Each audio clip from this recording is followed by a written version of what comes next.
Hi. How's it going, everybody? Hello. What's up? Project Stamina people! Okay, I'm not gonna lie. That intro was supposed to be animated, and noticed it wasn't animating, so I am beyond upset right now, but at least you Just got to see don't her. tell them that. It Uh, looks great. it was supposed to be cooler! But that was done by our awesome uh, video editor guy who did it, like whip this stuff up really fast. There might be a surprise at the end, just saying. But hi, everybody. I hope you guys are doing well. It's been not that long since our last stream. I know you probably noticed the new emotes that appear every time somebody follows, which is kind of exciting. Uh, we're here to talk about the new community created character, which is super exciting. Our artists are so ready to share this art with the world that we couldn't wait any longer. Yeah. Yeah. Okay. Oh, yeah. Should we just dive right in? I Yeah, think we probably sure. should. Okay, I'm gonna switch over to the slideshow view, guys. All right. All right. So there's literally no good place to put our cameras. So if at any time I want to show you art, I can niftily just turn off the cams and it'll be really cool. Thank you for the host, by the way. This is awesome. Okay, Oh, so people are hosting us? That's sweet. yeah, the emote for Nice. everything is a cake right now. I figured let's just show off this awesome cake emote created by Jacob from our team. So here you go. We couldn't show the character because it would spoil it. So, Yeah. okay, so let's get right into it. We have a lot of stuff to show today, you guys, so here we go. Yeah. So this is going to be a big one. Um, CAKE stands for Community Architected Kit Experiment. This acronym was actually created by one of our patrons. And the way that this worked is we wanted to test our design philosophies by taking our community through all the decisions that go into making a character and voting on them piece by piece. It turned out there were a lot. I think it was like 57 or so decisions in total were made week by week. And that was just to design the kit. Wow, yeah. So we're gonna start going through that process really quick. And then once we get through the kit, we're going to show off the abilities and the icons that we came up with, and then go through the second round of design, which took another like 6 months or so, which was the art. Yeah, So this character was designed entirely based on their mechanics, and then the art was built to satisfy the needs of those mechanics and express them in a way that we thought was cool and awesome. yeah, yeah. All And right. yeah, so this took a while and it was quite an experience. But Yeah. yeah, we'll go right into it, talk as we go as usual. So obviously we want to talk about the design process, and that is basically the Patreon process. When Yeah. I say that, okay. So uh, Yeah. this was mostly So Fancy's doing, so I'll let him talk about this. yeah, this is basically me going wild as a game designer and the rest of the team going, all right, Fancy, as long as you're keeping the patrons happy and you don't make us make a ridiculously terrible character, I guess we're good. And they just trusted me to roll with it, and we came up with something really awesome. So the first decision that we made for the character was what kind of character are they going to be? What role are they going to fill on the battlefield? What kind of archetypes are they going to fill in?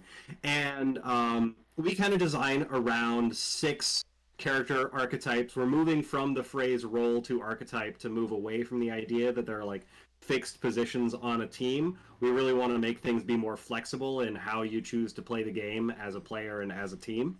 So we landed on caster when it's like caster, tank, melee DPS, range DPS, support, and assassin are the basic archetypes. And the patrons picked caster, so they wanted somebody that has like a fair amount of like offensive control potential and some decent damage. Um, and then from there, we looked at a design a design heuristic that we've built for ourselves called attributes. And there are 4 attributes that we use: damage, resilience, control, and synergy. And the idea is that all abilities in the game can be expressed through some combination of those attributes. So, like, a heal is resilience because it keeps somebody alive. A big burst damage spell is burst damage. A crowd control ability is control. And something that you can use to make yourself or your allies stronger is synergy. So, and then like some combination of those, if you want to heal an ally, that's resilience plus synergy, right? So the patrons picked damage, resilience, and control for the caster. Control is kind of baked into all caster classes because that's what they do. Is they have like that's what makes them casters. They've got big Mm-hmm. control spells. And then damage and resilience came along with it, and from there we went, okay, this character doesn't have synergy. They don't have any supporting aspects. They're really all about like themselves and their kit. So where are we going to put this character in in the game's greater architecture? Mm-hmm. So the next vote was which of those 3 attributes is going to be like very central to the character's design, and the patrons picked resilience. So this character has a lot of ways to keep themselves alive. And that doesn't necessarily mean that they are a tank. It just means that they're like harder to kill than the squishiest squishy. And a lot of how they do what they do is focused on keeping themselves alive. So with resilience being their core attribute, that put the character into the Melanarch A tier, one of the 3 factions of the game. We should probably just do a whole separate stream about like our design Oh my god, philosophies in the A yes. tier at some We're point. Because if definitely I go into all of that, we're yeah. going to take forever. We're definitely going to do Um, that at some point because there's a lot to yeah. talk about, including faction logos, which I'm obviously Yep. freaking out about. But Yep. yeah. We'll get into that on a future stream. Anyway, so this character was picked as a Melanarch caster with damage and control, and then we wanted to look at what kind of damage and what kind of control the character would do, because what we're trying to do is make a character that is interesting and has a lot of functionality, but doesn't do everything. Because once you have a character that does everything, it just knocks a bunch of other characters off of the playable roster because they aren't as good. So we figure that with resilience as their core attribute, they can find ways to keep themselves alive over a sustained fight, and also probably save themselves from burst damage because it's like staying alive is really what they're about.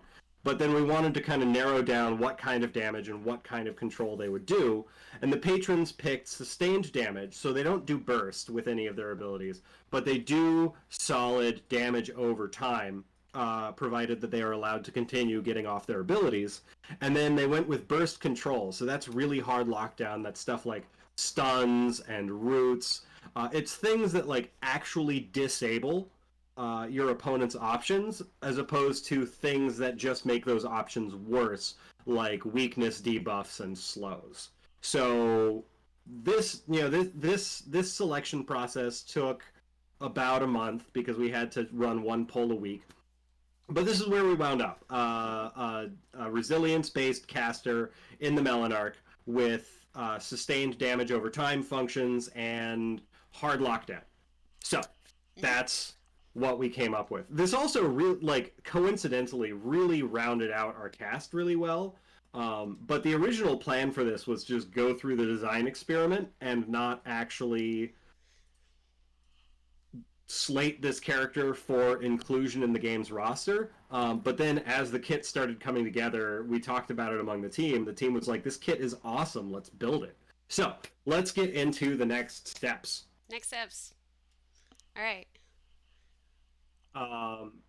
We've the art didn't come until much later, but even pretty early on, we threw our artists at the process of like what might a Melanarch caster look like. We want them to demonstrate that they are capable of defending themselves, but not actual tanks. So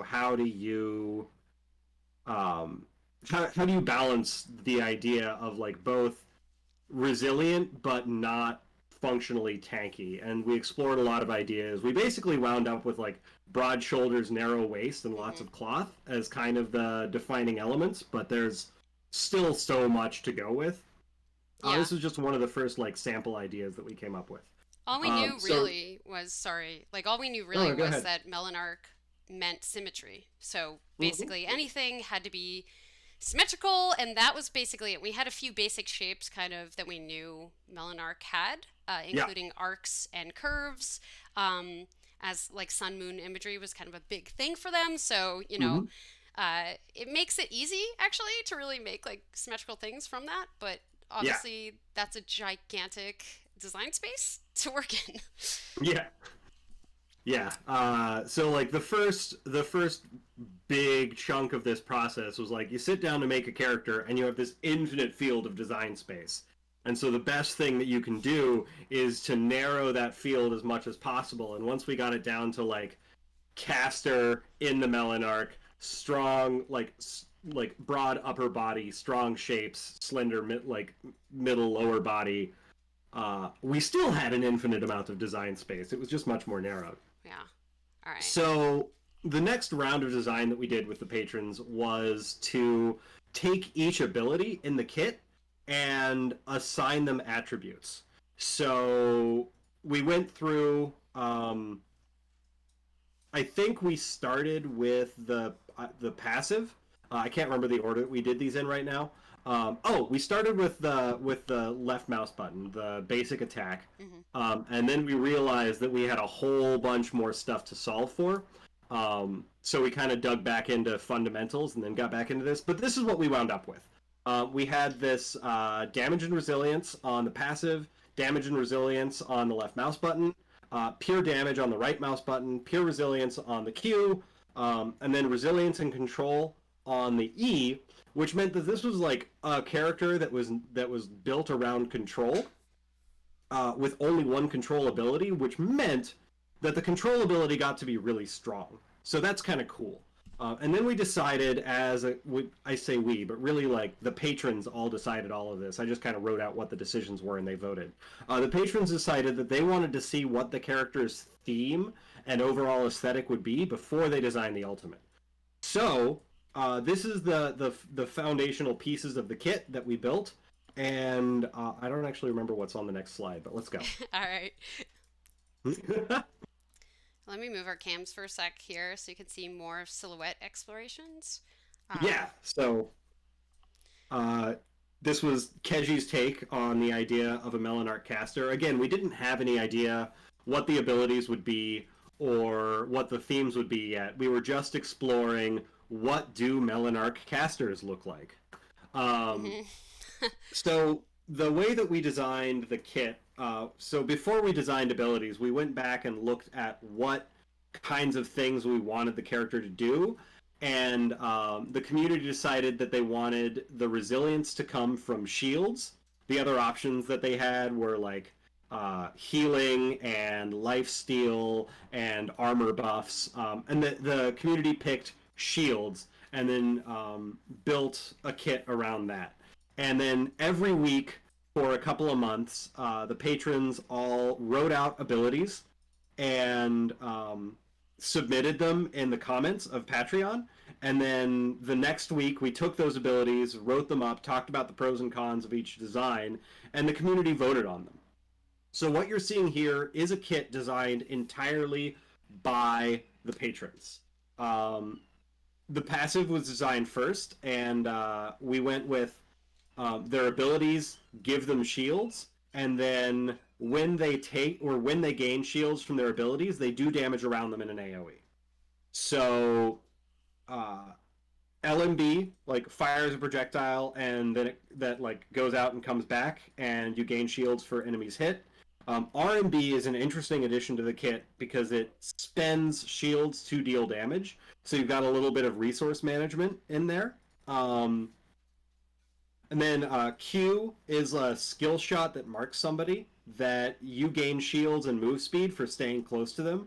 So you've got this kind of like single target. It's not lockdown, but it's like a focus ability that makes it hard to kill you as long as you're moving around the fight. And then E is the strong crowd control ability. You place a ring around you that shrinks, and enemies inside the ring give you shields for every enemy inside it, so they're giving you shields and taking damage. And if they leave the ring, they're affected by a root, and that's the really strong crowd control. And like, if you play a lot of MOBAs, then roots might not seem really strong, but in a game like ours where there is so much fast and frantic movement, roots are really powerful. So we decided, we again, the patrons decided that this would be the kit, and they really liked the idea of a strong crowd control ability that put the character kind of in the middle of the fight and pushing them in this kind of battle mage direction.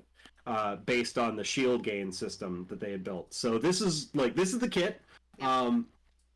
These are just like sample silhouettes that Keji came up with, just exploring, strong, resilient Melanarch shapes, and Yeah, this is what got produced. So we're like 6-8 months into the design process now. And what do we have next? okay, hold on. Let me put this back. Yeah. So like real quick, we had no idea what the character was really going to be at this point. Like visually, we didn't know if the character was going to be a girl, guy, whatever. So yeah, all these silhouettes were meant to be just generic, could fit any gender, Mm-hmm. just really shape exploration. So okay, this is where we're really kind of getting into Oh, yeah. the themes. The theming was like the next thing, just to see like exploring different elements, seeing what shapes would really push the idea of this caster. Do they use solar energy? Do they use electricity? All kinds of things. So this is where Yeah. Tart really got involved and started like just Yeah. busting out So ideas. So what happened here? This is like this is the second to last round of voting that we did before designing the ultimate. Is like with the kit designed, Hmm. all the patrons got together and they suggested different themes that they thought would be cool for the character. And we got, what is this, 12 themes? And I We'll think go we're gonna through go through them. them individually Yeah, each in one's just a minute. paired. So you could see But like yeah, one's like a female and male version of each theme. So we'll yeah. go right into it because these are actual patron suggestions. Yeah, all of this stuff was suggested Well, by the patrons, and then hold on. I'm gonna take this off. This is like just explaining kind of yeah, what we wanted to do here. So yeah, like Fancy said, basically, patrons came up with these themes, and we were like, okay, let's start making them. So let me just get into this. This is fun. All right. So we actually yeah. want to make sure that patrons got credit for their suggested themes. So one of the themes was Cosmic Sheep, which was Kezi's favorite. I know that. Uh, Suggested by Moms, which was really fun. Idea of kind of like Wheel of Fate, that kind of idea. And of course, we couldn't just have a sheep without it having some kind of shears. That theme just kind of makes sense. We thought that was really cool, but uh, it was a little out there for us, which is really fun. Like I love Yeah. that idea so much. And of course, right next to it, we have Ice, suggested by Final Pixel, which is really cool.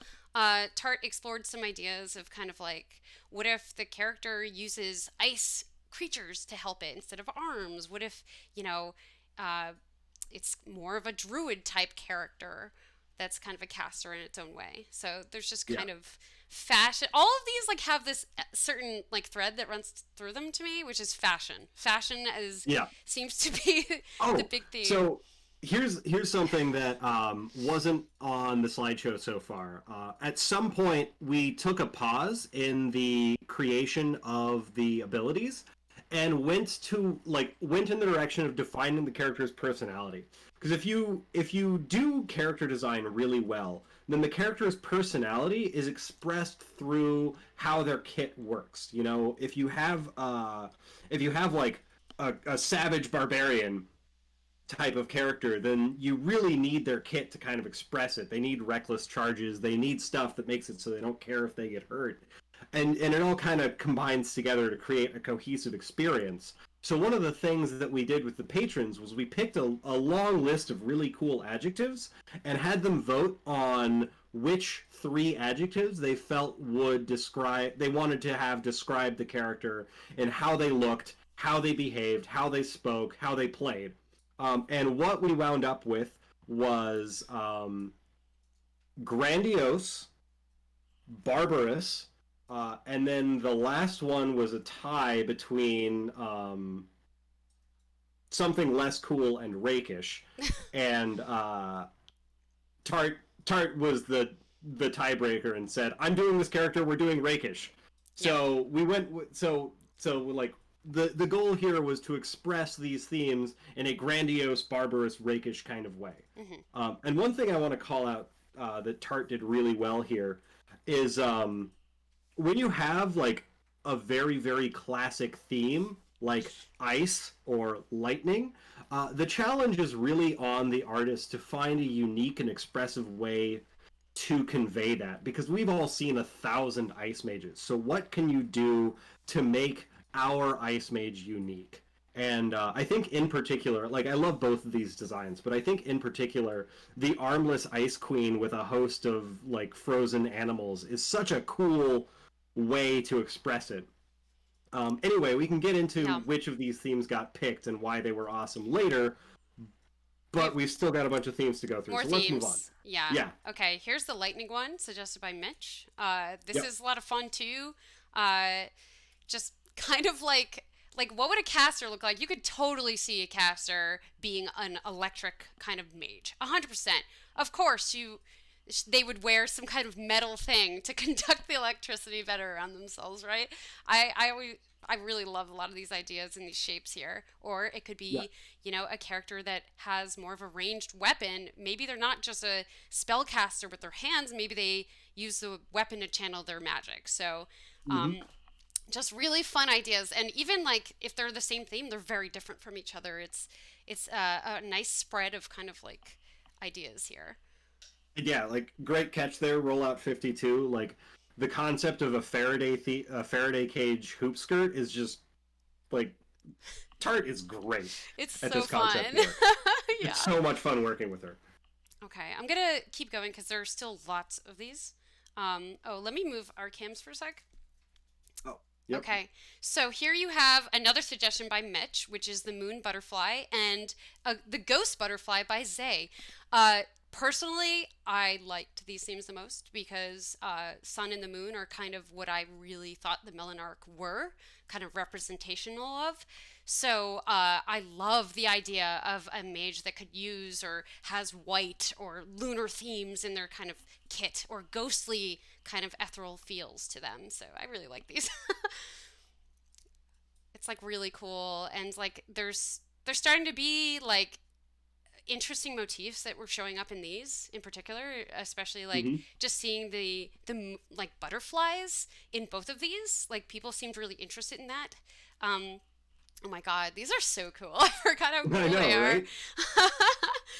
Just like, oh wow, what if this character had wings? Like what if they had like a weird kind of like uh sensor that they carried around that was almost like a lantern? You could really do so much with this. Absolutely. Okay, hold on. And like personalities were really like emerging from these, which is Hmm. super fun. Hmm. Okay, here's another awesome one: Solar Lancer. Uh, like obviously still going off that moon and sun theme, which is really fun. Um, right away there are things here that don't work for Melanarch, but that doesn't mean that ideas are discounted, right? Yeah. Like one of these characters clearly has asymmetry. That's okay. It's still Yeah. really really cool. Um, Things we could, you know, fix up if we want to go this direction, but it's so fun because like here you could see this one vibe of this guy on the left. He looks like a captain of some sort. Like he looks Hmm. like he has commanding presence to him, and so does this girl on the right. But she seems more mysterious. To be honest, she feels more like a caster to me. Yeah. Yeah, like the goal of this wasn't to design the character. It was to really try and capture the essence of the theme so people could vote on the direction that they wanted to see the defined like these were all like one-off sketches, and when we design a character, we are meticulous, as you're going to see, and as you probably saw when we did the Kira stream. So these were really about capturing the essence in a quick sketch and seeing what what ideas were the most evocative that we wanted to see the character move towards, because we can't Yeah. commit to like designing like long-term fleshed out character projects for all of these because that will take forever. I know, even if they're all like Yeah. really, really cool in their own way, it Yeah. was just really fun to see kind of these ideas just pour out with the idea of like, oh, Hmm. just Hmm. theme them. It made it a lot like a little easier in a way because uh, you could literally just be like two sketches for every theme. Like that's not that bad. It's doable. But all right. Okay. So wow, Mitch has a lot on here. Okay. So uh, he also suggested the Nevermarsh ghost weapons. I don't know if you guys remember that there's an area in our world called the Nevermarsh. It was basically a big part of Geist's stream. Yeah. Uh, so the idea of ghostly kind of creepy weapons, maybe they have some sort of symbiotic relationship with the person wielding them or something. You could get really interesting with the idea of a caster using that. Kind of reminds me of like eldritch weapons or something. Hmm. No, Daedric weapons. Sorry, from like, oh my god, Sky Oblivion. I'm just gonna say that it's like all of them combined. Anyway, still though, you could really make ghost weapons be castery. Like, why does the character have to use their hands to cast anything? So that idea was very cool too. Right, Elder Scrolls. Yeah. Sorry, my bad. Okay, I'm gonna keep going. All right, so Panskata did the oh my god, did mine just click back? Oh no. Okay, Nope, you're sorry. good. It's freaking out. The floating swords concept, which is uh really cool. I love floating weapons in general. Uh so yeah, you see Tart was like basing this left drawing off of Bastet, which is really cool. Like, what kind of influences do we want here? Do we want kind of like Egyptian? Are there other cultural references we want to bring into this design? Uh, but it's so cool. Like, I think the one on the right, there was a lot more thought put into animation of this caster, like how would the weapons spin around, and they could do really fun things with them. So, I don't know. I love floating swords. Yeah. It's so cool. Okay. Let me know if I'm going too fast. Okay. Here's another one. The Regal Archer, another Panskata creation. Um, okay, sorry. Yeah, even tried to admit it. The one on the left, she was definitely looking at a lot of Bloodborne because that is the vibe I got, which is awesome because Bloodborne's awesome. Hmm. Um, and then the one on the right definitely reminds me of a character from Dragon Age with like a crossbow. What if this caster used magic weapons in a different way, more similar to like a hunter class would? Yeah. Very, very interesting idea and take on a caster class. Yeah. I love that Tart had the wherewithal to go with like two very different styles of bow for the inspiration of Regal Archer. Like a lot of people would just draw a bow, and she was like, "What if I did a bow made of magic and then a huge crossbow?" Like Yeah, yeah, great like thinking outside the box a little bit there. yeah. It was really interesting. It's like seeing all of these ideas, no matter how cool they were, it kind of made us be like, okay, what really reads as a caster and what doesn't? Uh, Hmm. but even so, it was more about the theme itself, not Yeah. exactly the sketch at this point. Okay, so this was the next step.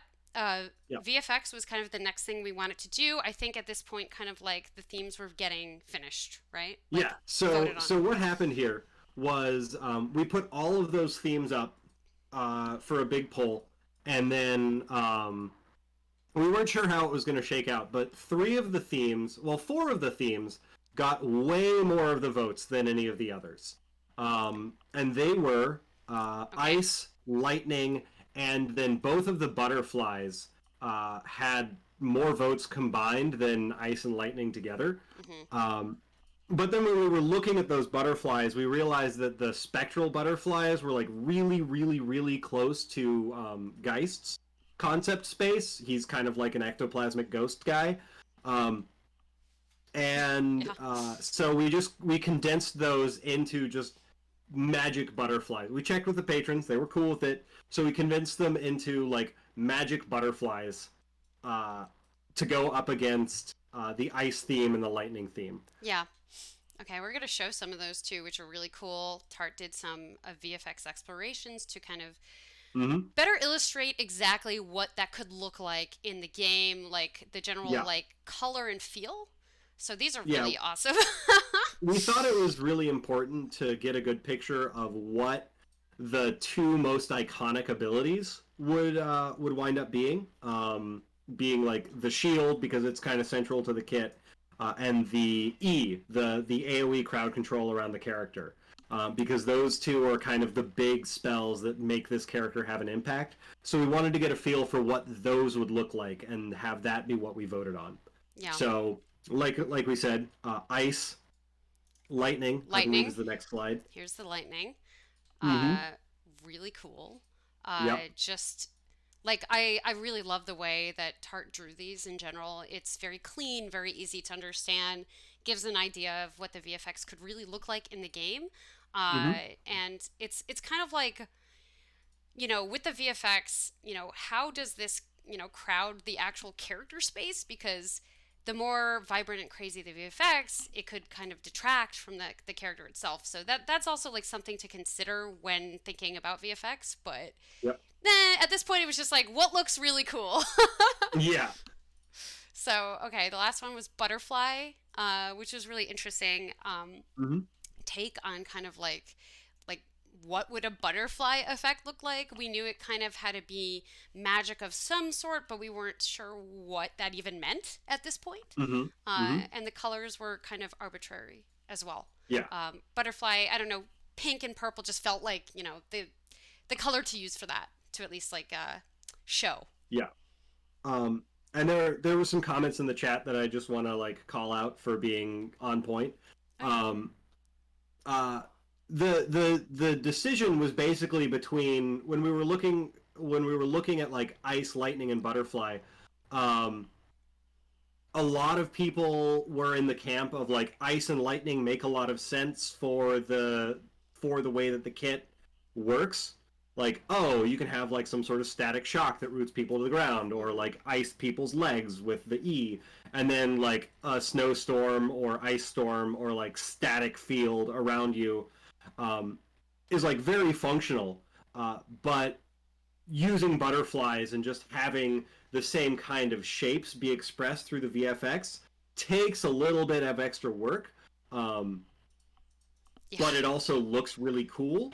And the thing that I really want to like point at here is that this is kind of like a really cool piece of evidence in the design process working, because we built this kit and then we looked at what kind of mechanics that we wanted, and the stuff that bubbled to the top in the voting process were the things that both looked the coolest and made the most sense. So it was really amazing um, seeing the patrons come together and collectively design using the same process and making the same kinds of decisions that professional game designers make. It was at around this time that we started going from this might work out to this is going to be a really cool character and we love this process.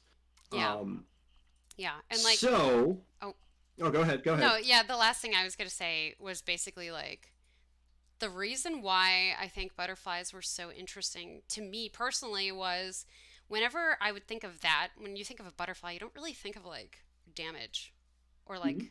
like control. You think of healing and like so to me like that was a really interesting idea. Like how do you make something like that look dangerous? How do you make something like that Mhm. look like you're controlling things? So very interesting take. Like that this was even in the running really. Yeah. Okay, I'm gonna next slide it up. All right, Yep. So, is this the guess what? winner? Guess what the winning theme was, you guys. The winning theme: butterflies. Yeah. And actually, I sourced all these butterflies from you guys. There was kind Yeah. of a running doc, so I made sure to let me just remove the cam for like 1 second. But these are all from you. So I want you to know we Yeah. really looked at these. We Yeah. there were so many beautiful pictures. I didn't even know some of these colors existed for butterflies. Just fantastic. There was a point in the design process that we'll get to a little bit later that we just could not figure out what we wanted the central theme of the colors to be. So we had all the patrons go dig up because again, like we wanted to give the patrons an inside look at the entire design process, which meant that when we hit roadblocks, it wasn't just about us solving them, it was about us involving the patrons in the process. So we hit a roadblock with trying to figure out what color we wanted this character to be, and we said, hey, patrons, go dig up your favorite pictures of butterflies and give them to us, and we will use that as inspiration. Crowdsourcing. It definitely Yeah. was helpful because, yeah, there's people really liked a nice broad range of colors, and butterflies are so Oh my complicated god, I looking know. too. It was a very interesting design space to work with. Like, it's giant. Okay, I'm gonna stop saying Yeah. giant. All right, so so these are some cool sketches that Tart actually did and sent us while she was just sketching away on her Yeah. sketchbook. She was Just on like a road trip or something the day that the poll was decided, and she was like, butterflies, let's go! Here's some stuff. yeah, just really, really, really nicely drawn, like little vignettes of characters and some butterfly wing studies. Let me move the cam 1 second. There you go. You can see that nice one she did. Like, really good research done here just to kind of understand, like, how these wings fit together, the patterns you get from them, and how to apply this to a character. Well, you see some attempts, some first attempts on the left. Really, really cool. Yeah. Okay, I'm gonna go to the next one here. Okay, my favorite part. I'm just kidding. It's not my favorite part. All right. But here Oh are. god, well, there's his name. Oh, Whoops. oh wow, that's fine. I looked at this five Yeah. times and no one caught that. It's not my fault. Okay, So let's we named just. the character Cassius. Yep. Um, oh, we haven't showed the patrons this. I meant to include it in the last posts. Oh, well. so yeah. Uh, You These get are the characters' icons. two reveals in one. Great work, Danielle, on these boss icons. I should get a raise. I agree. No, anyway, but yeah, like, thank you. Like, I'm really excited, and I mean, honestly, this was all just the patron kit, so we can actually get right into that on the next slide. So I'm really excited, but I'm really excited that I got to make some icons for this character. Yeah. Okay, there you go. Here is the finished kit, how it applies to each one of these abilities. So you can actually Yep. see like where we got from the finished like kind of bare bones of a kit to the finished actual like what the abilities are. And there's going to be like art of this so you can actually see the intended way these function later on in the stream. So Yeah. you'll see them. I don't know if Fancy wants to talk through the kit at all. I mean, we've gone through it a little bit, but I just, the more I look at this kit, the more I think about how many different, like, interesting synergies that it has, especially with, like, on a character that is not inherently tanky. So you've got a kind of squishy caster, that can't just wade into a fight and survive, that is also at their strongest when they're in the middle of an enemy formation. So the way that it feels by looking at this kit anyway that Cassius wants to play out is to like kind of start at around the edge of a fight, throw a couple of LMBs in to build up an initial batch of shields, and then pick a target, hit them with Q, stay on top of them to get the shield gain from that, and then disrupt the enemy's team fight with E to get a big boost of shield and do a bunch of AoE damage as kind of like a follow-up to Cassius's tank's initiation. And then, if the fight goes well, dump all those shields with RMB to do a bunch of damage. And if it doesn't go well, oh god, the ultimate. This is the first time that we've revealed the ultimate.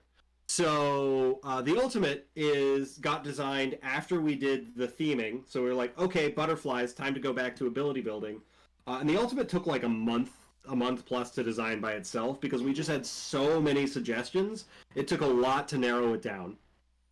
Um, and the way that it works is Cassius explodes into a swarm of butterflies, like actually disappearing from the map. And inside the swarm, enemies are like slowed, and the longer they're in it, the more that they are slowed. And then when the swarm ends and Cassius turns back into a person, um, they gain they gain shields over time, um, based on how much slow he applied. So yeah, when like it's like very it's a strong escape because you get to like discorporate and be invincible for a few seconds, but it doesn't help you survive unless you hit a bunch of enemies with it. And Yeah, it yeah, seems so like it yeah, works with the R&B very well. Like yeah, your goal is to gain shields and then spend them to deal damage. It kind of like reminds me of Zenobia, where Zenobia had a very from Gigantic, mm-hmm, obviously, mm-hmm, like a very interesting ult that was made as an escape, but also to set up other things. So it's more yeah, along the lines of control in that way, rather than just damage. yeah. And then the thing that I think is really cool about this design, and then again, this is something that the patrons voted on. This character is like distinctly weak against two things, and that is like strong ranged DPS. This character does not have a gap close and does not have a like physical barrier or deflection function. So if there's like a Kira on the enemy team just like shooting, Cassius will not be able to keep their shields for very long, and then won't be able to put out damage with RNB. And the other thing that Cassius isn't very good at is 1v1s because so much of Cassius's kit is focused on AoE damage. They don't really they don't fight 1v1 very well because their abilities are balanced around hitting multiple targets. So in a 1v1, what Cassius basically has to do, unless they've got like a major life lead, is like hit somebody with a Q and use the speed boost to try and get away from them because they're going to be chasing because it's a 1v1 and Cassius is weak in those. And then use E again as an escape, which are both like very poor uses of the damage potential of these abilities, which balances this character out very well for how strong they are in a big messy team fight. So I thought that these were really cool design decisions, again made by the patrons, to make a character that was like both strong and had pronounced weaknesses to make them balanced. Yeah. Okay. Should I go to the next slide? Oh God. Okay. We're going to the next slide. Boop. Okay. Yep. I wanted to include this just because Yeah. Kezi made this amazing sheep, and although the sheep didn't win, Yeah. this picture is freaking awesome. And all the ideas to come out of this were just fantastic. I don't want to get wrecked by the sheep, but the sheep is freaking cute. I Galaxy mean, Ball. yeah. Okay, I want to show you guys another one that I really liked. Hold on. Okay, this one made me laugh really hard. Hold on. Okay. I forgot about this. Kezi decided to like draw like, oh, if we did make the sheep, what would be one of their abilities? Uh, Oh, so like spinning wool was like the idea for like one of their abilities. So of yeah. course, like maybe in ultimate, the sheep sends like bigger sheeps to attack you. I mean, it's so much fun. Like Yeah. Kezi just like made this even after the fact, like what we chose, but I love it so much and had to share it. I will definitely share this art. Like you guys will probably get your hands on this stuff because I think it's super fun and awesome. Okay, next slide. All right.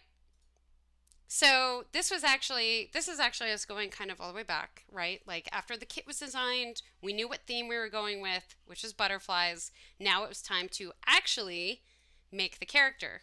So this was Yeah. where it got hard. You know, like we obviously had all these really cool silhouettes at first, but now we really knew the theme, so it's like Time for fun shape exploration. Yeah. So, for those of Woo! you who haven't seen our character design process from beginning to end, um, we don't start with a character. We start with a simple shape. Um, because really strong character design is all about.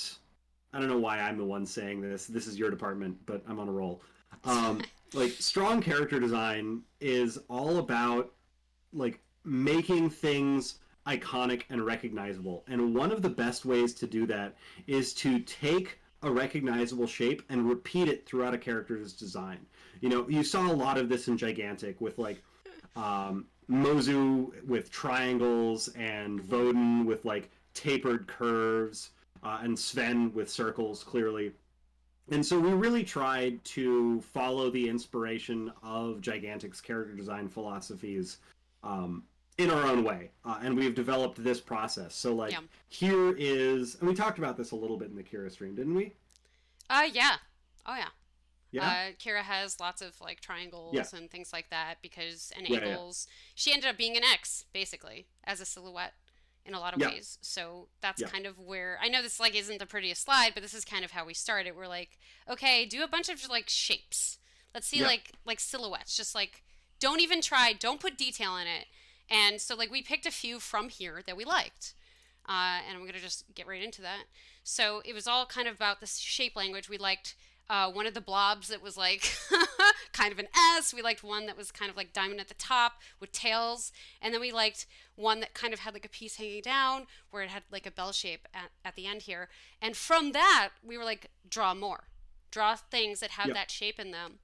And we're in the way again. Hold on. Yeah.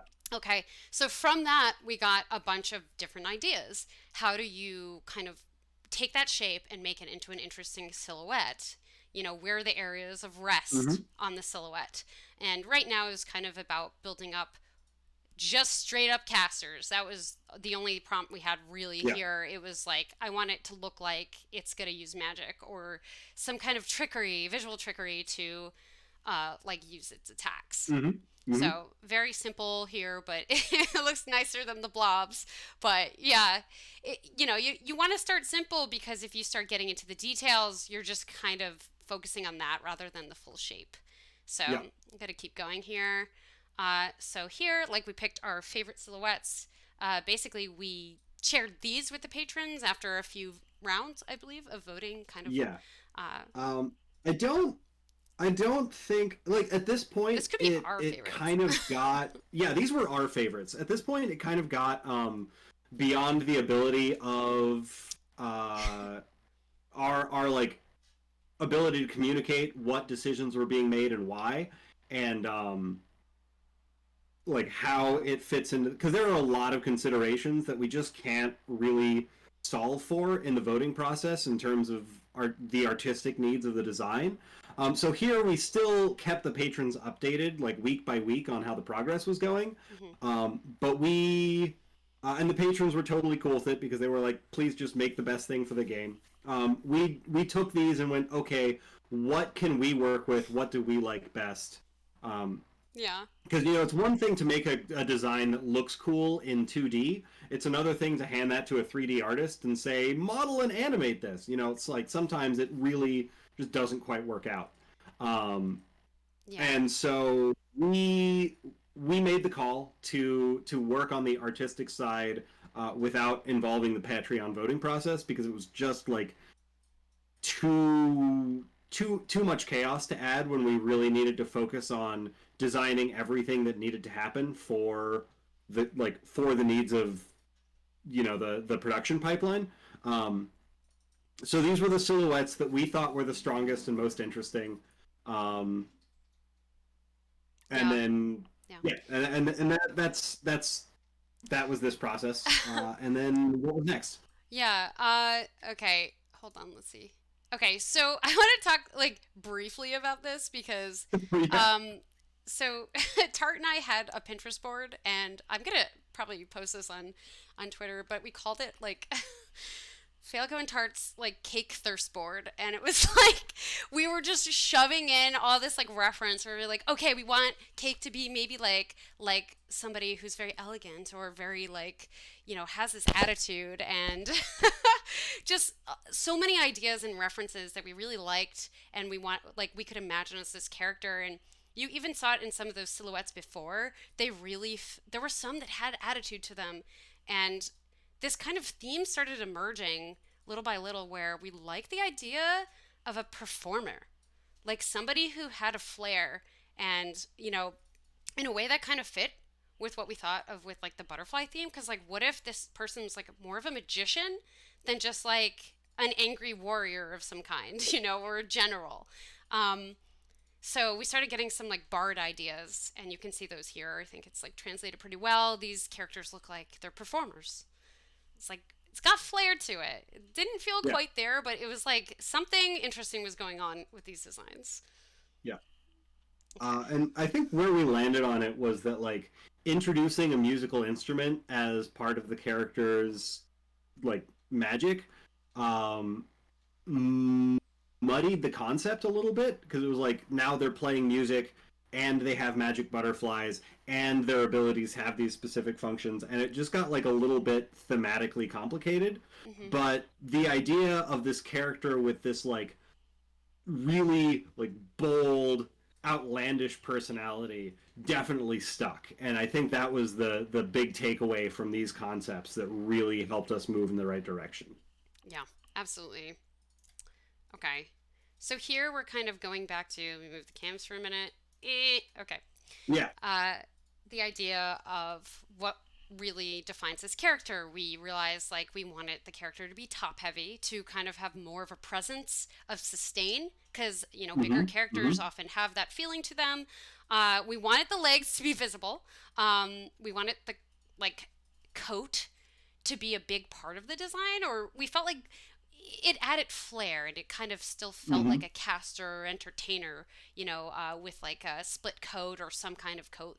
And we wanted like his hands to be like expressive. We wanted the Yeah. hands to really help define the character. And at this point, obviously, and even the sketches before, you could tell we knew the character had to be a he. Yeah. Going through like our cast, being like, okay, like we have Kira and Mitani, we have like we need like another guy of some sort. So that's kind of how that ended up here. And these are Yeah. really cool. Like you could see there's confidence in these silhouettes and forms, and that's Mm-hmm. like really showing through. And I think really going uh, oh my god, sorry, relating to the adjectives we kind of like decided on, like grandiose. Definitely, I feel it. But it's Yeah. like, how about the other ones? Like, how do we really get that dangerous vibe into this? Yeah. And And butterflies. yeah. So that was the trick. Like, how do we do like this like grandiose, barbarous, rakish butterfly mage? Yeah, it's a lot of it's a Like lot. It's a that big that ask. was the challenge that the patrons gave us, basically. Yeah. Okay. But like Tart really did a great job kind of nailing down the core artistic concepts that managed to capture all of that in a single character. Yeah, Um, these are and amazing. and as you can see, we're getting like closer and closer to the point where we have a defined character. And you can see that they have this like strong, resilient presence with the broad shoulders, but also don't look like a tank because they're slender. You see, we're getting there. Yeah. And I mean, like a big interesting thing that did pop up was the butterflies coming off of the coat, which Yeah, is we love that. really cool idea. It's like, wow, that's really interesting. Uh, maybe we could go in that kind of direction, or we liked like the split coat kind of idea, looked neat, and the shoulders. We really liked that kind of look. So move to the next one Yeah. here. So I'm laughing at chat here. Please continue. Oh no, it's all good. Okay, so by now we're kind of like really defining more what we really Mm-hmm. like in these designs. We're really understanding kind of we want it to be confident. We want them to be performer. There needs to be a lot of presence, almost like stage presence. We didn't really know much more about the character then. In terms of like backstory or anything, we just knew this character had to have some serious attitude, but we weren't sure how. We had no idea what colors we even wanted to use because there were so many choices, or how complicated we wanted the outfit to look. So, with that, here's the next slide. Let me move the cams again. So we had Tart kind of take kind of the prompts before and try and iterate on them some more. Uh, Yeah. we were looking at lots more reference, trying to really make this character look elegant, have kind of a sense of authority about them in whatever way that meant. You know, maybe they really liked fashion, adding on a lot of patterns, which we decided didn't really work because there's just too many patterns and it can Yeah. get really distracting. But looking at it, it was really fun to kind of see these shapes emerge. We like Hmm. butterfly wings in terms of the collar or the coat. Uh, you know, how are we really going to show butterflies in this? Yeah. That was a huge challenge. It's like either patterns or actual shape of the coat. So Hmm. it led to very, very interesting kind of versions here. Like, And the coat was kind of a breakthrough in the design because I mean, if you've seen The Incredibles, like no capes, right? But yeah. like actually no capes because the game is played in the third person perspective. And here's one of those like here's like a really hallmark example of like just because it's a cool design doesn't mean it's a good character design. hmm If you have a character with a long cape, and we kind of cheated on this with Geist a little bit, but if you have a character with a long cape, then when somebody is playing the game, they just see a big block with a head and arms Yeah. because the cape is covering them and it really obscures the silhouette. So we had to figure out how we could give this character this like casty, flowy vibe without just giving them a cape.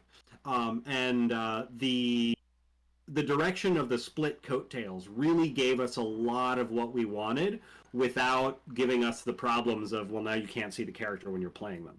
Yeah. Yeah. Yeah. It was kind of like at this point we had to talk to our 3D character designer Pat, Yeah. and we had to make sure he was okay with any of these designs. So we actually immediately had to be like, okay, like it can't be a full cloak. It can't. We just can't. But we really wanted to have a coat because we want things we shouldn't, and Yeah. it looked cool, like wings. Okay, I'm gonna go to the next one here. So here's like more iterations using that exact kind of split coat kind of idea. Here it doesn't Hmm. look like it's fully split. It kind of looks like it's more of one piece, but uh like that could easily be changed, or and it's pretty short too. It doesn't cover like his whole legs, which is another good thing. Kind of like one of our concerns came from, our four's cape's really big and it kind of obscures a lot of his silhouette from the back. Hmm. So it's like we knew we didn't want to go that direction, so it had to be short. I think that was the biggest thing at this point. And here you could see all of the crazy like accessories Cake had, and it was getting a little insane. Like these Yeah. are all so cool, but not for a character you have to immediately recognize. Yeah. Um, And the trick is if you put like too many baubles and bits and bobs and details on a character, then like in the middle of frantic, fast-paced action, they just kind of look like a mess on the screen. What you really want is a couple of like really clear, like expressive shapes that are punctuated with some eye-catching details. So you get this like solid, clear shape moving around the screen that you know what's going on. Yeah, and okay, so I mentioned in chat. Uh, by this point, and even before this, we kind of decided this character was 100% going to be human. We only really had Matani as a human. Yeah. But we can't help ourselves. We're like, how about like an elf person? Because ears are fun, and Yeah. they also kind of help pop out of the character's kind of like silhouette. Like adding a nice extra set of triangles to really kind of help be like this character is dangerous or cunning or something to really give that vibe of this is human but like a fantasy human. Okay, I'm gonna go to the next slide. Okay, hold on. These are really cool. Oh my god, of course. Our cameras are just in the way. Anyway, okay, so here you could see Uh, the character's really taking shape now. Hmm. We figured out the hair pretty early. Yeah, the hair was kind of like we knew we wanted it to be like kind of like a I don't even really know to say this correctly. Kind of like a wave, like slick back kind of feeling in the end. But here you could see we had like the split coat kind of idea going Hmm. on, and the shoulders were sharp. And Yeah. this was kind of something we really liked. We liked the idea of boots. We know Kira also has boots, but we figured, what if the boots are taller? Uh, you know, give this person a really stage presence. They're the maestro or something of like their own Yeah. story. That was a dumb thing to say, but you get it. I like it. Okay, these are really cool. There's so many of these, so Yeah. I'm gonna keep going. Okay, we can put it back on here. Okay, so here's where the shape really started to Yeah. come into play. We were like, ooh, like we liked the sharp shoulders. Hmm. This is adding on to that with kind of like, well, here you could still see like the butterfly collar. That's Yep. like where we were like, oh, what if like the coat is also in more of a shape of like butterfly wings or something? Hmm. And this character is really tall, really tall. We were taking lots of reference as well from gigantic Ramsey in particular, Hmm. because that character had proportions similar to what we were going for. Um, so, like you can see here, there's still a lot of jewelry going on. There's a lot of pieces. Um, Yeah. Ideas were kind of coming in that when this character is seen from the back, it definitely looks more like wings, which is 100% what we wanted to go for, but we weren't sold on all of the flowy pieces. It felt too like just too much going on. So it was one of those moments where we're like, we like what you're doing, but it's not there yet. But an amazing step in the right direction. Okay, I'm gonna keep going because it's now Yeah. 3 o'clock. Okay, so okay, at this point, Tart really knew who Cassius was going to be. It was kind of like that moment in Kira's design where, Tart understood the character and could really draw Kira and finish off Kira. But here, you can really see, we knew like what the hair looked like, how it was brushed, the expressions that this character would make, kind of all of the emotions that they would have, and how they have this cunningness to them, which I think really defines this character. They look like they can plot an evil plot and surprise you with it, and you're going to be very sad. But also very, very handsome, like a good villain is Yeah. kind of how we imagine this character to be. But yeah, these are amazing. These are still with like that butterfly collar shape that we still at this point thought we wanted. But I'm gonna Hmm. I'm gonna move on. Okay, these are really cool, you guys. This is about These this is were our oh yeah. yeah These were our like. So we did the Cassius teaser forever ago, yeah and these were the four concept images that Tart gave us to like pick which one we wanted to go with for the final. And we went with the top right one, not because we necessarily felt like it was the best picture, the best like image as a whole, but because we felt like it made for the best teaser. Um, yeah. Personally, I really love the bottom right one. I want like a cleaned up render of that as yeah, a poster or See, a I like the backdrop. top left But one. it gave away a little bit too much of the character, and we went with the like hands and eyes version of top right because it felt like really ominous and intriguing. Hmm. Yeah, Yeah, yeah. These are just like really cool. Like there was a point where I was like, can't we just like do all of them? But then, we can't. yeah, There's just not enough like time. But just incredible ideas here from Tart. Okay. So here it is. You guys have all seen this. I'm just gonna, yeah. yeah, So this is the teaser that we came up with. yeah, just really cool. We played around with like putting a mouth on there, and it looked really dumb, so we took it away. Yeah. But yeah, uh, it's so interesting to see this, and then like see how we got here, and then see how we ended. So, okay, the next thing I want to talk about here is color studies. These started off absolutely insane. Basically, here's all your butterflies, now make color studies from them, which resulted in just fascinating looking characters that just had too much going on. Clearly, there's too many colors. This doesn't really stick to a format. Really, it's just kind of like make butterflies. Uh, Yep. we knew that we would have to reduce colors from here, but it was really fun to see. Okay, what colors do we like the most? Like, what themes do we like? I think personally, I gravitated towards 7 and 1 because I really liked the gold. I liked the blue. I thought they were very striking, but it's oh Yeah. my god, there's just so many. Tart Yeah. did I one for think. every single butterfly. Oh Uh, yeah, and then like three more sheets like these, I think. Anyway, yeah, this is when we still had the butterfly belt too. butterfly belt. Um, Yeah, yeah, I think I Ganondorf over here. remember really liking like 14, 2, and 9. When we were and 11 Yeah, I liked a I lot. love two as well. But when we were going through these, there were like everybody liked a couple of different ones, and we couldn't really find consensus on this is the one that we want. Let's go with it.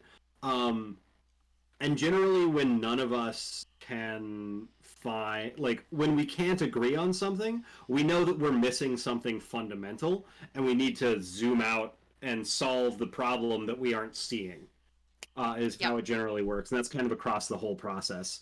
Um, Yeah. Like we were like, you know what? Like looking at these, the design is still like not done. So we went back to yeah. kind of like making more sketches. And I mean, this is kind of like the frustrating part of this process. It's like sometimes you'll do a step too fast, and you have to always zoom out and be like, okay, well, let's simplify.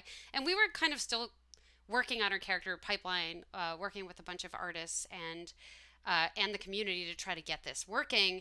So Tart came back with a few ideas for what if Cassius was like a bandit king or some kind of like gang leader, and like what could that look like? I think we were still also looking at Ramsey from Gigantic to get kind of ideas like that. And we liked this. We thought this was super cool, but it kind of felt more like a brawler or some kind of like melee character to us than really a Yeah. spellcaster. But very cool ideas here. Still, Yeah. It was. sorry. Ah. I was just gonna say like still the same proportions are still here that yeah. they were for everything else. It's just less detail, and we kind of like that a lot. Yeah, that was one of the things we were finding is when we zoomed out from the colors, we realized that the design itself was still a little too busy, and we needed to just clean out some of the extra line work and details that were in there. And this was a really cool concept, but like you said, it looks like a character that like just wants to walk up and punch you in the nose, and that's not where we were going. Yeah, exactly. It's super cool though. I love these a lot. All right, so here I wanted to talk about like this is clearly like we had a lot of Yeah. visual influence from Gigantic. Like obviously they make amazing character designs, and I've been mentioning it before. We really loved how Ramsey looked. Ramsey really felt like Yeah. it fit our character, and we were like, okay, what is our character lacking that their characters bring to the table? Like how are they Hmm. showing details off, keeping areas of rest on the silhouette, and like still getting this shape that feels dangerous but still agile. Um, Yeah. so we were looking at ours, and we looked at theirs, and we looked back at ours, and looked at theirs, and we're like, okay, our character has too much detail going on, too many Yeah. patterns, too much happening. So yeah, I think that's 100% worth mentioning. So next slide. Okay, so at this point, we really knew more or less what we needed to change. We knew what we needed to work on to get this character done. It still had a little while to go, but we were making some serious progress at this point. Okay, so Kezi entered the project at this point, and we asked Kezi to make a few different variations Yeah. for a caster with butterfly themes, shoulders that were a little bigger, and Ramsey style proportions, and this is what they came up with. Yeah. super cool to see. I love the giant hat. It was an interesting idea as well to give this character more of kind of like a skirt kind of thing rather than a full on coat, which was really interesting. But I love the hat Yeah. so much. I want that hat in my life on my head. But all in all, we still gravitated towards one. We thought one really felt strong. It had this insect look to it with the wings. The idea that Kezi brought was that the wings could have the patterning of butterflies, which was really interesting. And we were like, oh, why not? Like, let's kind of riff off of that shape in general.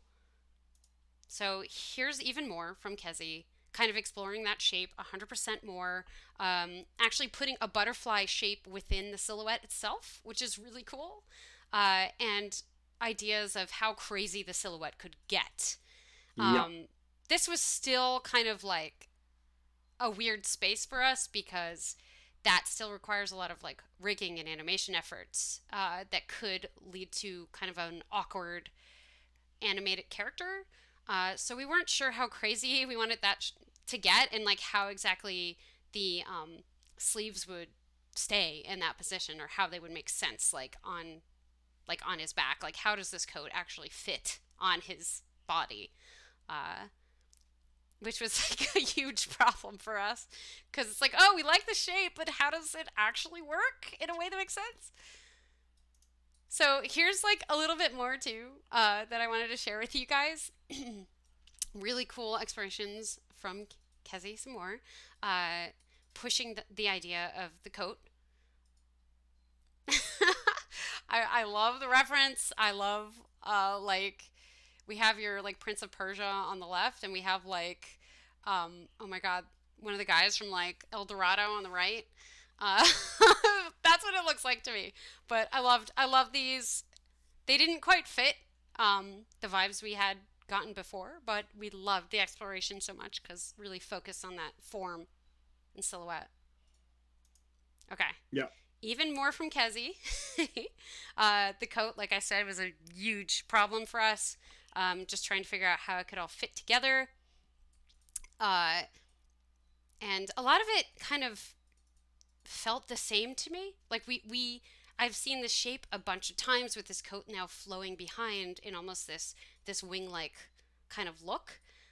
So that we knew for sure we were going to go like towards. We were like, okay, we all like this. We started seeing kind of a belt emerge that felt really good. We knew we wanted kind of like this open chest area.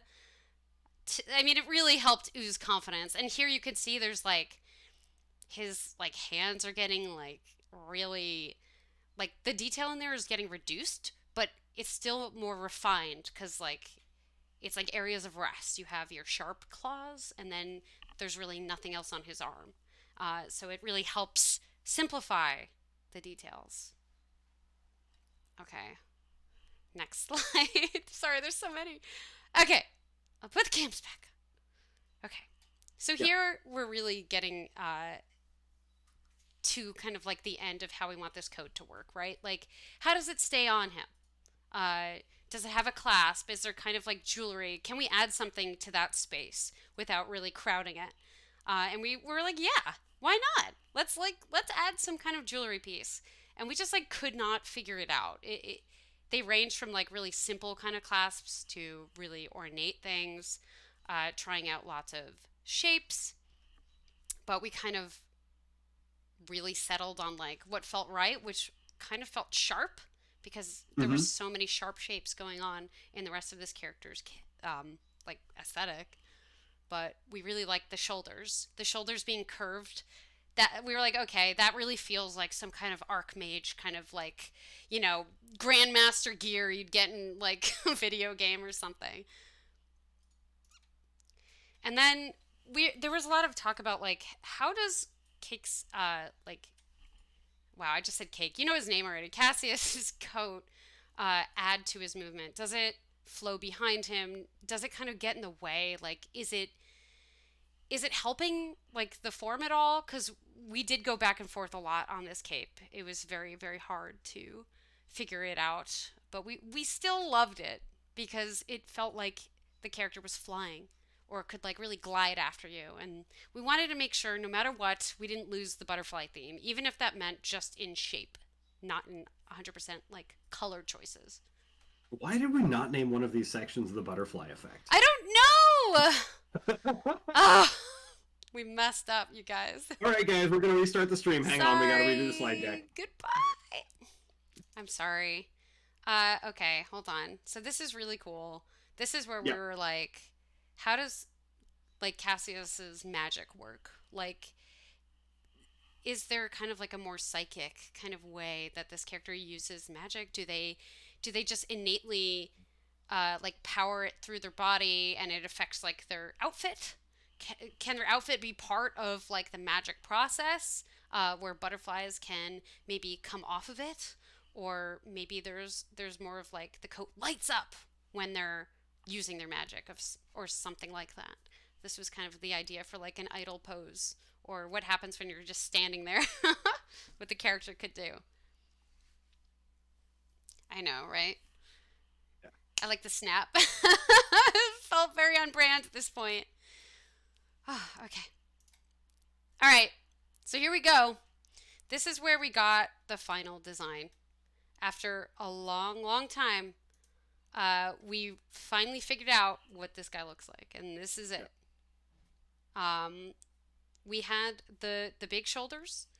The collar was now reduced to just be kind of like a regular collar rather than having patterns. The character had some kind of like a necklace and then a piece of the coat to connect it. We knew we Yeah. wanted that to be diamond shaped, which fit with like everything else on him. Uh, Mm-hmm. and that the coat kind of goes over the shoulders and Yeah. makes It these wings. took us forever to figure out how he wore the coat. Um, we spent a lot of time playing around with like arms through the sleeves and then cutting the sleeves open, and it just didn't feel right. Yeah. We wanted to give this character a sort of like official military kind of vibe, but also have this kind of like devil may care, I'm not going to wear my clothes correctly kind of impression. And what we finally figured out was that he could do the mafia don style, just like draping the coat over his shoulders and not putting the arms through the sleeves. And I think that slide's. Did you keep that slide in where Pat helped us figure Yep. out how that would actually It's work? in here. Okay. It's definitely in here. Oh yeah, it's much later. Because we had already like decided on colors by that time. Oh, But yeah. yeah. So Yeah. yeah, so this is what we landed on, and we really liked it. Yeah, and you can see these value studies next to each one. The goal here was just to keep it like very simplified, like make sure we stayed within a very small amount of colors. Um, that meant ultimately that we couldn't put crazy patterns on anything. Uh, we had to be really careful with that. So we were starting to think maybe the butterflies are more of like the attacks and the abilities rather than Hmm. just 100% like patterned on him. And you could actually see like there's tons of shapes I can see right in here. Like referring back to the Kezi slide, you can kind of see like where Cassius's head is and like the chest window and like that like vest he has. That's kind of like this butterfly shape inside there, which Yeah, is cool. And then the coat makes it itself too. So this felt very very clean to us. We yeah. really like this design. And what it really came down to, because we wanted to, when our initial goal was to like really push the butterfly shapes and patterns all throughout the character's design. Yeah, And what it really comes down to is that just have us talk for a second. is when you're faced with a decision between what is conceptually or visually cool and what makes for the best game outcomes, you have to pick what's best for game outcomes. Yep. And like the reason butterflies are so brightly colored and vividly patterned is it makes it hard for predators to see and track them. Like when they're flapping their wings and like moving around all crazy, like it's camouflage, which is really great in nature for survival. But when you want to translate those concepts into a video game, what it turns into is a big, visually confusing, colorful mess on the screen Yep. that you can't track, that is jarring to look at and kind of uncomfortable. And no matter how cool it looks when it's in a still image on a page, Mm-hmm. it doesn't turn into good gameplay. And the design process here was a lot of us discovering that we just couldn't make a wildly patterned butterfly man without breaking some of the fundamental rules of game design. Mm-hmm. So we kept pushing him in more of a like stylistic shape direction rather than a like loud, vibrant color direction, because the the crazy patterns that butterflies have, just don't make for like good character design. Um, Yeah. so And yeah, it took us a while that to be okay with that. Because at first yeah we were like, oh no, we need to include butterflies, like no matter what and everything. So we decided, yeah, uh, the shape is the butterfly, and we will kind of iterate on like VFX really helping push the butterfly effect. yeah. Oh, there it is. There it is. I'm out. Okay. Anyway. Okay, so on that last slide, we had like three different value compositions. So this is something that I like really learned in the process of working with the art team on this character. Like defining the values, just like where light and dark shapes are before you even look at what colors, whether something is like bright pink or bright orange or bright yellow or bright blue. As a light area versus like a dark green or a dark red in a dark area, it really helped us a lot to just go, okay, what areas are bright, what areas are dark, Yep. and then when we found a value pattern that we liked, it gave us a lot more focus on what we wanted to do with the colors, because we knew, okay, there are bright colors here, there are dark colors here. It just made it so that there were so many fewer options that we had to explore, and we had more room to explore in design space that we knew we liked. Yep. Okay. I'm pressing it. All right.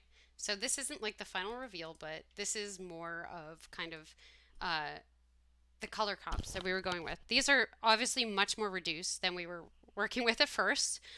We had ideas like, what does it look like if he has a metallic belt and if he doesn't? Like, how will that kind of easily catch our eye and really make sense as like a place of rest, or a place of interest, rather, on the character? Um, so here there's Oh yeah, yeah, there's a I lot of forgot that cool we stuff. did 20 studies just to see whether or not we wanted his entire belt to be shiny. Yup. And here there's just so many ideas still. Like there's nothing that felt quite there yet, but there are like a lot of repeating colors that you can see that we really liked. We really liked the orange. We really liked like some of the reds. But we still like were unsure where the color of this character was going to land. There's so many. Yeah, Oh my god. Okay, hold on. So I wanted to include this slide just because like this is like ancient at this point. But so we went back yeah, to the this is drawing like board. 2018 stuff. Yeah, this is so old. It needs updating. But anyway, the first ideas for the Melon arc, right? Sun and moon duality. We really like the idea of their colors were like a sunset, all within that range, purple and blue and pink and red, orange, those kind of things. So this was kind of what we kind of ended up thinking about again at this point after going through all of those color comps. Hmm. And kind of like the results will amaze you. Sorry. All right. And then Tart drew this. Tart came to us and was like, I have an idea for what I want the character to look like. And we were like, okay, let's see. And she drew this. And we were like, okay, we like those colors a lot.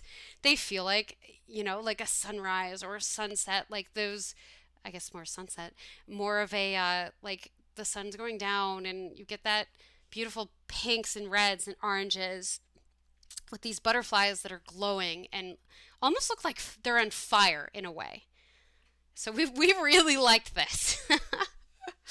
Just amazing, amazing looking character.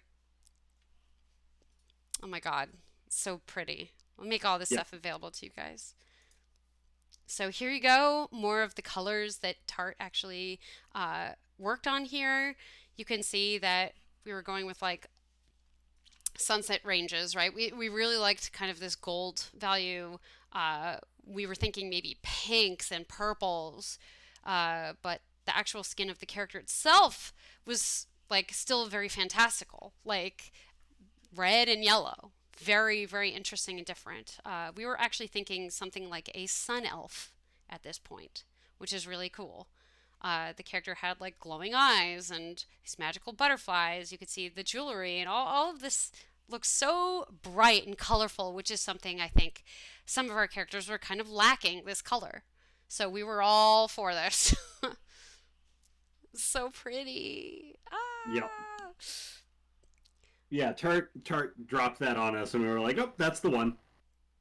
Yeah, it's incredible. Such a like I'm really glad that Tart went for it because it just yielded a really really interesting looking character, very unique. And we really liked the shoes and everything. We wanted like this character has heels on because this character is literally a performer at heart, like that confident kind of swagger. Open shirt, baby. Okay.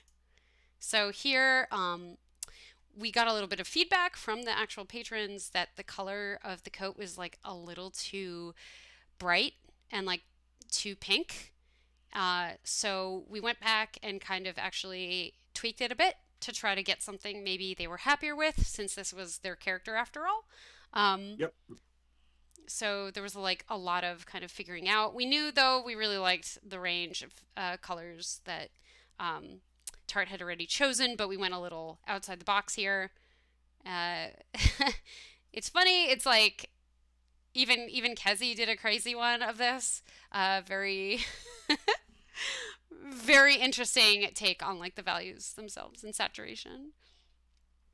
But it was very very poppy. Yep. So here we go, the final colors of Cassius. Here they're still like a little like glowing. When they're glowing, they're very saturated. We were thinking once again the butterflies can come off of the coat in a sort of magic kind of way, and maybe in an idle pose, Cassius can have them perch on him or something like that. That seems very much to a character who controls these magic butterflies, of course. You know, you gotta Yep. do that. But the idea of like his coat actually lighting up in this way is really interesting. And we had this idea as well, like he had this kind of like back sash that was like purple at this point. And here you could see like one of the actual abilities on the very right. I think that's like an LMB or something like that. Either way, it looks really cool. I'm Yep. really glad Tart included this. Oh, he's so cool. Okay. All right. I know, it's very exciting. Okay, next one. Okay. So, this is like throughout all these slides I've shown you, like there's still this problem that we had with the coat. We didn't know exactly like how it was drawn all these times. It didn't really make sense how it actually functioned. So, we had Pat model for us and figure it out and be able to help our sorry our team with figuring out like exactly how the coat could fit on top of the body so it wasn't just like flopping around in a way that didn't make any sense at all. So thank you, Pat, once again for volunteering. Our remarkable 3D modeler, as it were. Amazing, the whole 3D department over here. Yeah. But really, we just wanted to like show this to you guys to give you a picture into like some of the weird stuff that you actually have to do in order to make sure you're making a game correctly. Yeah, amazing. Um, so because of that, we were able to basically get this. So Yeah. here you can see like the colors are a little different, but I think this was actually an idea from Kezi of how to incorporate like a trim into the coat to make it feel more like wings, more like Hmm. it's this contained shape rather than kind of how it felt before, which felt like a little flat. Now it really, you can see that trim. It helped us like stick some more details in there. Now you can see that. It's not just on the back, and it really helped to kind of help his form read better. Like he really, like he's very self-contained now. Like if you look at the shape in a zoomed out way, it's almost like he's in a circle, right? He's in a circle. Like the way his like everything's lining up. It's very cool. It's like it's all about me, and that really is the character. Yeah. So piece of trivia, if like Project Stamina Jeopardy ever happens, write this one down. We went back through the butterfly inspiration photos that the patrons shared with us, and one of the butterflies that we really liked was the Agrius narcissus. Like that Narcissus, the Greek myth, narcissism, all that jazz. And this is like that butterfly's exact color palette. Um, so, oh, Ace, that's a great comment. So it just like when we looked at this color palette and we looked back at the butterflies and we thought about this character's personality, it just felt right. Um, and then we played around with it more and it looked really good. I just wanted to drop that piece of trivia on there. We can keep going. Yeah. No, Yeah. that's super cool. All right, let's see. Okay, so another thing that I think you've noticed on a lot of the final art was his bracelets, right? Like the bracelets were kind of what we were thinking that maybe could even be how he channels his magic or like a piece of equipment to basically really uh, help focus magic. And we weren't really sure the shape of it in a lot of these other iterations. They looked more round, and we needed to make sure we had the form down. So they ended up turning into diamonds, like everything else on his on his form. Basically, just very nice jewelry, very sharp jewelry. And at first, we went through a lot of things like, oh, maybe they're triangles or things like that to keep him sharp, but you know what? That didn't really feel right because diamonds just feel much more symmetrical, and we Yep. we had to stick with that theme. So this is like really funny. Kezi made this because at the time, yeah, like Cake kind of well, Cassius whatever still had the triangles, and it really looked like some kind of album cover. So I had to include this because it was adorable. Yeah. Cake, yeah. Yeah. Anyway, I love all the symbols he put behind this. It's very cool. Looks almost like a flower. Lovely work as always, Kezi. All right, next one. Okay, I like the name of this slide. Have your cake and eat it too. I'm sure you've noticed that amazing emote walking around, appearing when people have followed. So this is kind of like the final bunch of artwork that we have for Cassius. So we are here finally at the end of the stream here. Hour and a half later. So here we go. Let's jump into this. We still have a bunch of stuff to look at. Okay, so let me take the cams off again. This is what Fancy was talking about in the beginning of the stream, or pretty early on, the final adjectives that this character goes by. Um, so basically, this is the final form of Cassius in his overconfident glory. How the coat fits together, the shapes, how he stands. It's very confident and gives you that kind of like dangerous vibe. Here's kind of like the first iteration of hero icon is actually like here on the bottom right. We really liked that devious kind of look. And he definitely feels a lot more like a magician at this point to me. Like I I'm feeling the vibes. Okay. Here is the final expression sheet. Expression sheet. Wow. Um, here you can see the collar's different. It's final, and the only difference is the collar and the necklace. Everything else is the same because even in the beginning of this whole process, like Tart had this character nailed down with personality. Oh yeah. Like Hart knew who he was before any of us did, and then it was just a matter of like showing us. Yeah. Yeah, a lot of like having to push lots of ideas through, basically, where, uh, yeah, you can really see this character. He's a lot of fun, even if he kind of has some like sinister look to him here and there. He's a lot of fun. Be cool to hang out with, probably. Probably You know, very for like judgy. 10 minutes at a party with a lot of people. Yeah. All right, here we go. Okay, so here are some like the hero select icons that we had, Tart 2.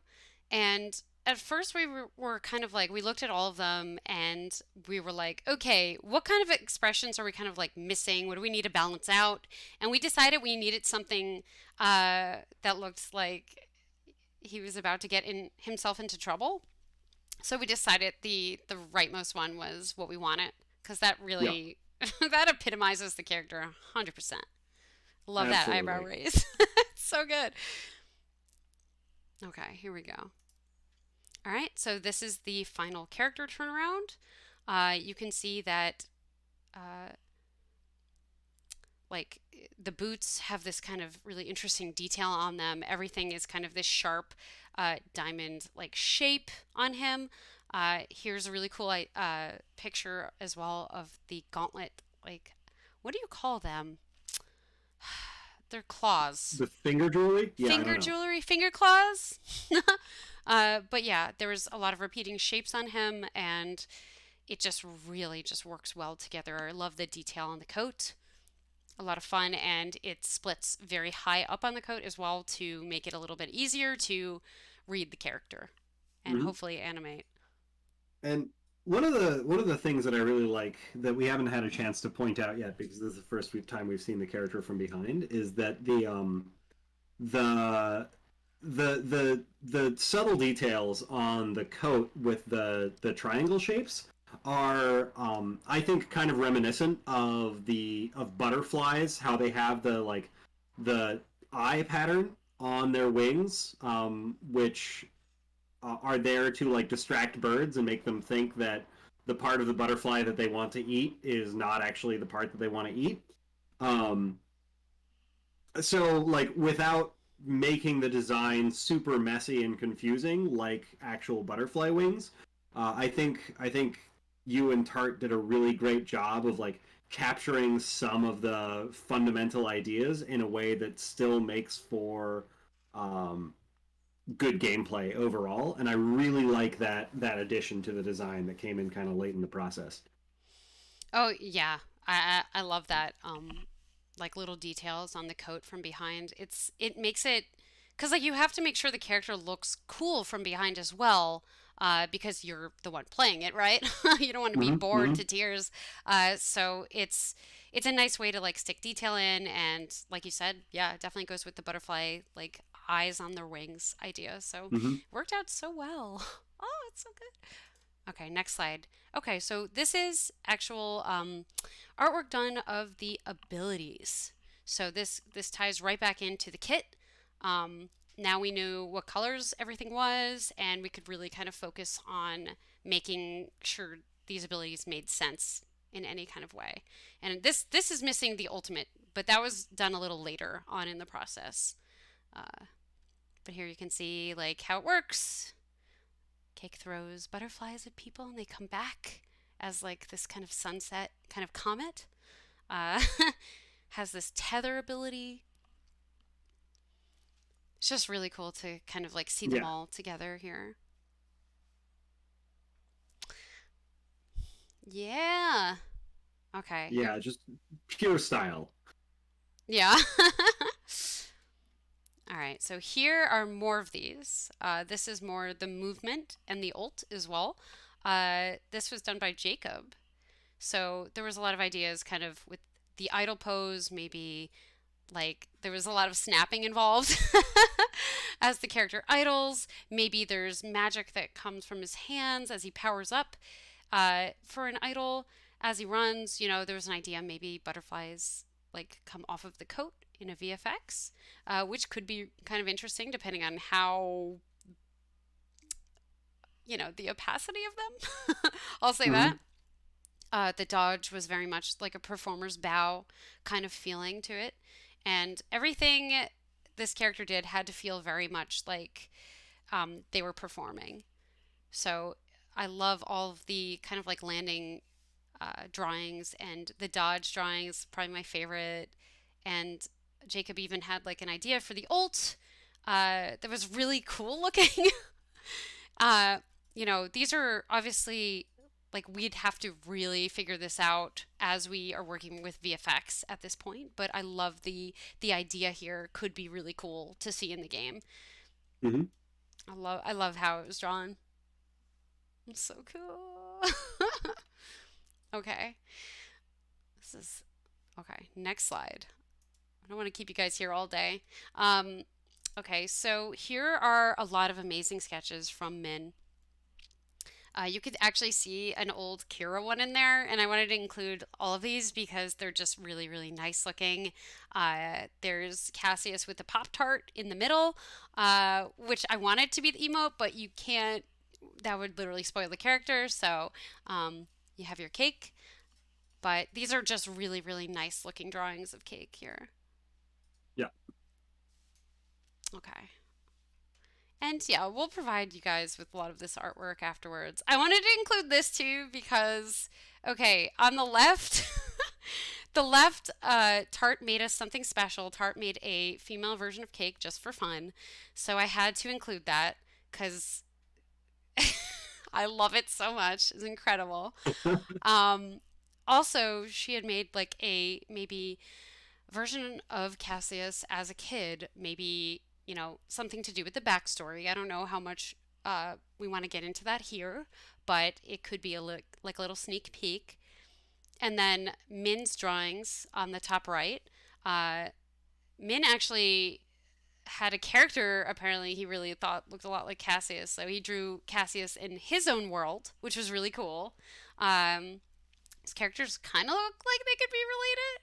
And then Hmm. the bottom right, we have, I believe, Edgy Kezi. being wholesome. Yeah, Kezi being wholesome with Kira and Cassius hanging out together, which is like really adorable. I love it so much. It's so cute. Just amazing artwork out of the team here. People really like drawing Cassius, so I'm glad to unleash them finally to share their art with the world. All right, here's some more awesome sketches as well. Like Kira being adorable, and then Kira and Cassius. I love the pose here of Cassius. It really feels like the character, like this carefree kind of like I'm still better than you. He has to be, in the air as he's sitting. Like, does he sit in the air? I don't know, but it looks great. All right, last ones. He's magic. I'm sure he can. He's magic. These are some more just Yeah. really cool looking sketches from Min. Really getting a feel of the character and his proportions. Uh, you know, a lot of help from Tart to make sure everything looked okay. Hmm. These are so cool. Oh my God. Okay. Okay, we're getting there, you guys. All right. Here's some color stuff. This is really cool. This isn't like the final image I want to show you, but I'm really happy to share these. These look just amazing. Also done by Min. It's really interesting and nice to see kind of like full versions, colored versions of our boy here, and just Hmm. like how tall he is. He's really tall. Okay, are you guys ready for this one? All right, ready? There you go. There he is. There he is. As you know, Min's been doing like a lot of these. One for each character reveal, basically. And this is Cassius's. And I think we're going to keep them on this kind of colored background as well, rather than the black void. Um, but it looks really good. I love it. Oh my God. Oh, it's so nice to finally see it. And we'll try to get you guys some of this artwork. You did it, Tart! I have one more piece I want to show you guys as well. And then that will actually conclude the stream here. Actually, no, wait, two more. All right. We have another offering from the lead character artist on this, Tart. Here it is, right here. Here is her rendering of Cassius. It's actually pretty incredible to see Tart's drawing of Cassius now and Tart's drawing of Cassius like way early in this process. Like, oh my God, Tart, this looks amazing, and we're super proud of you, and we love you so much. Yup. I love it. He's got to have that skin tight vest on, you know? I love it. Looks so good. All right, you guys. We are near the end here. I'm going to put the cams back on. We have one more slide, and then I have one last thing to kind of show you. So, awesome art by all the artists. Let's move on to the final bit. Oh, shoot. The camera's in the way again. He's saying thank you. Okay. I want you guys to listen to this. Fancy and I will be quiet for just 1 second. I hope you can hear it, but we have a little surprise for you. Love me or hate me, it's still an obsession. Your loss. No, stop. Please don't die. Everybody really liked you. My finger slipped. As ugly in death as you were in life. I thought killing you would make you more likable. I've been wrong before. Don't get blood on the wings. This? Over here? Yeah, get rid of it. Seriously, that's it? Stay down, loser. I got some on me. I'll be taking that silver spoon, Matani. Now, what do we have here? Something expensive, I hope? Don't disrespect me again. I'm the king around here. Not you, not them, me. Oh, say my name. Is that the best you got? I'm listening. Who's next?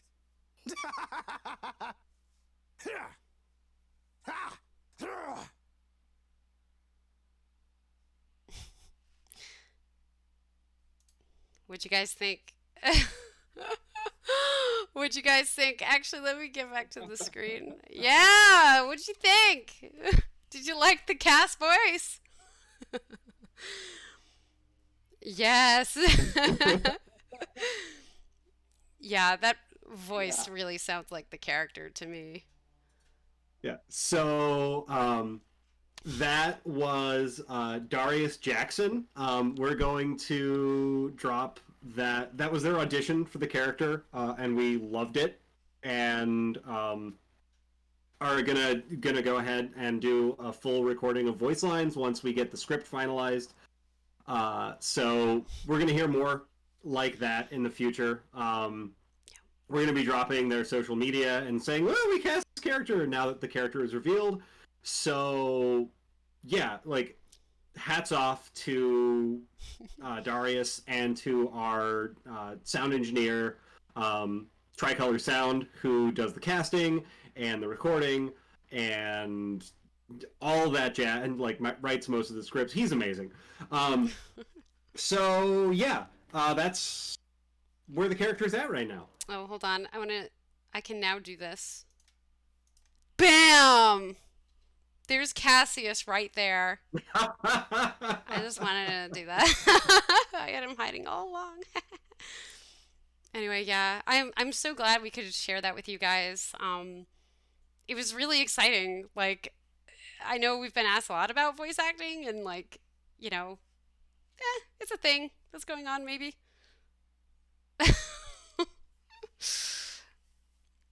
I'm really, really happy, like, to finally share all this artwork with you, to finally let our artists go forth and share their Cassius artwork with the world. You guys, you are blessed now. You have our permission. Please. Thank you so much for doing all this amazing artwork. It's been quite a journey. So it's been really fun to like see this kind of come together and the end result. And I hope you guys are all happy with it because I definitely am. Yeah, I mean, we're just so stoked to have this character to share with you and to have you all here.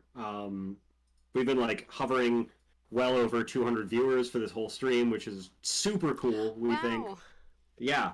Um, Thank you all uh, for coming in and hanging out with us, checking out this new character, being so excited. We're really happy that you like him. Um, this was by far one of the craziest design processes that we ever went through, and we really like made sure to document every step along the way because we were excited to share it with you, and we're just so happy that you like him. You know, Yeah. we knew we'd need like, every video game needs a hot person, and Cassius is ours. So, uh, welcome to the Cast Club, I guess. Yeah. Seriously. Yeah. Super fun character. He's now released upon the world. Oh man. Okay. Well, wow. It's been a long stream. It's been about 2 hours. I don't know if Fancy, there's a few questions you want to answer or what. We Yeah, let's hit it even 2 hours and do 5 minutes of Q&A. If you guys have any like not overly ridiculous questions for us. I think one of the questions was kind of like when or like what stream are we planning on doing next? Okay, that's uh the next stream that we're planning on is an exploration of the new map and what we've done for that. Um, we're still putting that together, but that's what we're looking at. So generally, you can expect to see map stuff. Um, no updates on alpha. We are going to be coming out with the updated roadmap very soon. We know everybody wants to see gameplay, and as soon as we have gameplay that is showable, we will do that. Right now, we've got a bunch of stuff that's kind of half built and it feels kind of janky, but we will be putting out some videos of what we've been working on over the next month so that you can see that there is still gameplay stuff happening. Because I know that it's been a pile of art for a while, and we're really grateful that you're sticking through it because, like, art is something that you can kind of show as it progresses, and the gameplay engineering is something that just doesn't really look any different until all of a sudden a whole bunch of stuff happens and you can tell that cool stuff is going on. And we're getting really close to a point where we can show off a lot of changes with the gameplay work that we've been doing. So stick around. We're definitely going to have some of that for you soon. Yeah. Also, like, there was a question about merch. Merch needs to kind of like get a nice new update. We have like a lot of nice artwork that I'd love to get on some shirts. So that is something I can definitely work on to try to get like the rest of the cast on like their own shirt. So if you've been buying them or anything like that, you can finally have like the complete set. Okay. There were some questions about why we went with Cassius as the name. Um, we went through ton, a ton of choice of like potential options for the name. We The first thing we looked for was to try and find some sort of reference to cake, and we literally looked through every like famous confectionery like treat from every culture that has an established like baking culture within it, and we couldn't find anything that makes for a good name. And so we threw all that out and looked at a bunch of other stuff, and we just kind of kept coming back to the butterflies as a theme, and we went with Cassius because well, I mean, it's a cool sounding name, and like the punchy K sound is pretty cool, and we liked the reference to Cassius Clay, Muhammad Ali, floats like a butterfly, stings like a bee, all that jazz, um, and it felt good. Yeah, Yeah, pretty good. Uh, Also credit to Tricolor Star for the name. I think he was the one that finally came up with it, and it's what stuck. Um, yeah. What else is in there? Do do do. I mean, I see a question about what do we want for applications right now, and I can answer that. I really, it would be awesome if you do environment concept art. That would be awesome. Apply. Yeah.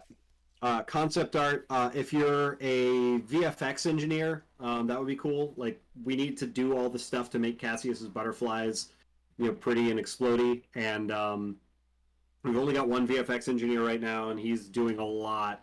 So if you're a VFX engineer, if you're a an Unreal Engine familiar programmer with some background in C++, um, that would be cool.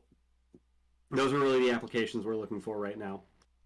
Um, yeah, that is Cass is the last of the alpha roster that we have planned right now.